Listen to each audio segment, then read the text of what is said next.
ও গো দয়াল নবীজি, আপনি নবী হইলেন উম্মতের দরদি। ও গো মায়ার নবীজি, আপনি নবী হইলেন উম্মতের কান্ডারি। মাশাল্লাহ, আল্লাহ আল্লাহ আল্লাহ আল্লাহু লা ইলাহা ইল্লাহু। ইয়া রাসূলাল্লাহ, ইয়া হাবিবাল্লাহ।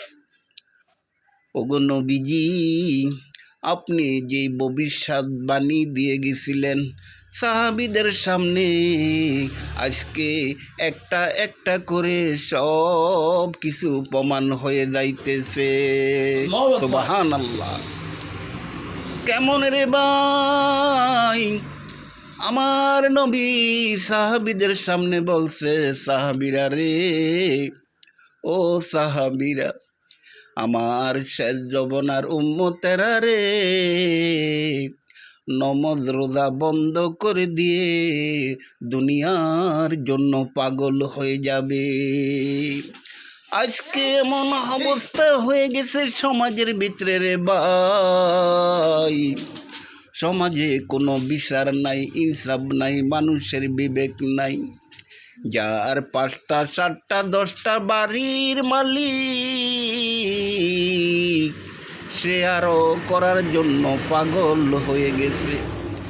আর একটু তাকাইয়া দেখো রে ভাই, ওই বস্তির ভিতরে রাস্তার পাশে হাটে বাজারে কত অসুস্থ মানুষ, কত দুর্বল মানুষ রাস্তার পাশে পড়ে থাকে।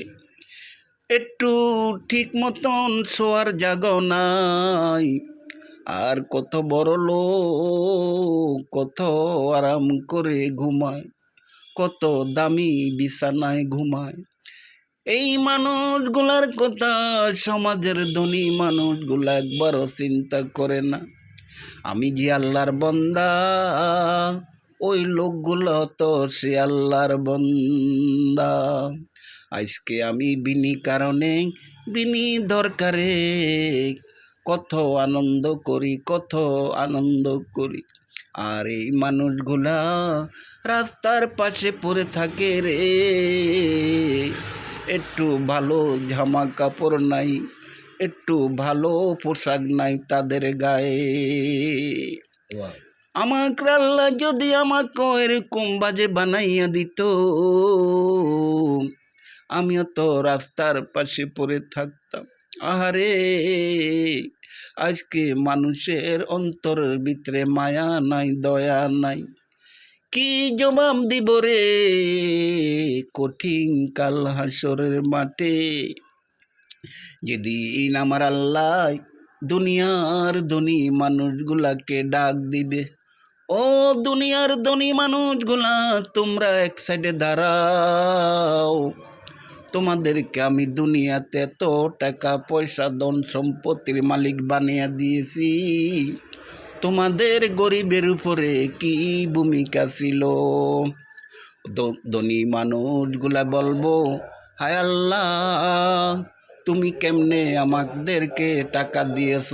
আমরা তো বিভিন্ন কায়দা করিয়া, ঘুষ খায়া, সুদ খায়া, মানুষের উপরে জুলুম করিয়া, মাথার গাম পায়ে পালাইয়া, পরিশ্রম করিয়া টাকা কামাই করছি। তুমি কেমনে আমাদেরকে দিলা? নাউজুবিল্লাহ।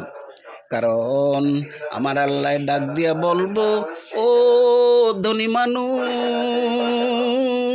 রে, তোমার পাশে দেখো না কত মানুষের 2টা চোখ দেই না।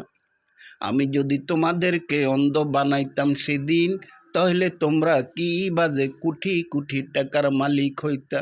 কইতা আল্লাহ এটা তো সত্য কথাই, যদি আমরা সেদিন অন্ধ হইতাম তাহলে আমরা কি বাজে এত কোটি টাকা কামাই করতাম। আবার ডাক দিয়া বলবেন, তোমার পাশে কি একটা মানুষ দেখো না, মুখের জবান নাই, কথা বলতে পারে না।